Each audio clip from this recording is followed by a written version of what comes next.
বলে থিটা এর মান নির্ণয় করো।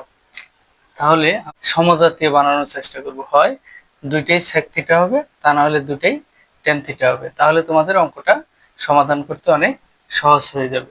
তা আমরা যদি এরকম ভাবে সূত্র পালনের সুবিধার্থে উভয় পক্ষে বর্গ করি, তাহলে লিখতে পারি sec থিটা তার উপরে স্কয়ার, অর্থাৎ এভাবে যদি লিখি sec theta into tan theta whole square equal 2√3 তার উপরে square.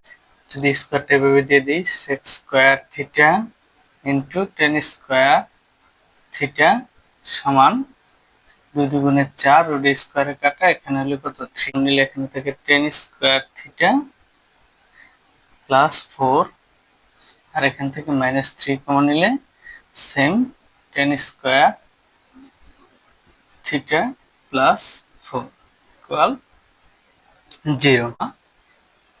tan square theta equal -4, তো এটা গ্রহণযোগ্য নয়।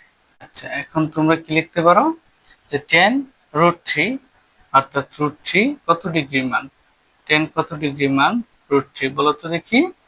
আচ্ছা, যদি বলতে না পারো সেই ক্ষেত্রে তোমাদের মনে রাখার সহজ টেকনিকের জন্য আমি একটা ভিডিও আপলোড করছি এই থিটার মান নির্ণয়ের জন্য, মানের জন্য সহজ টেকনিকে, সেই মানটা মনে রাখার একটা সহজ টেকনিক, তোমরা চাইলে ভিডিওটা দেখে আসতে পারো।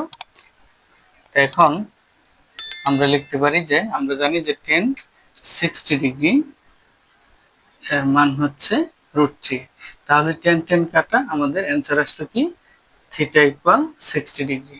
ঠিক আছে, তাহলে খ নাম্বার কোশ্চেনের সলভ কিন্তু আমরা করে ফেললাম।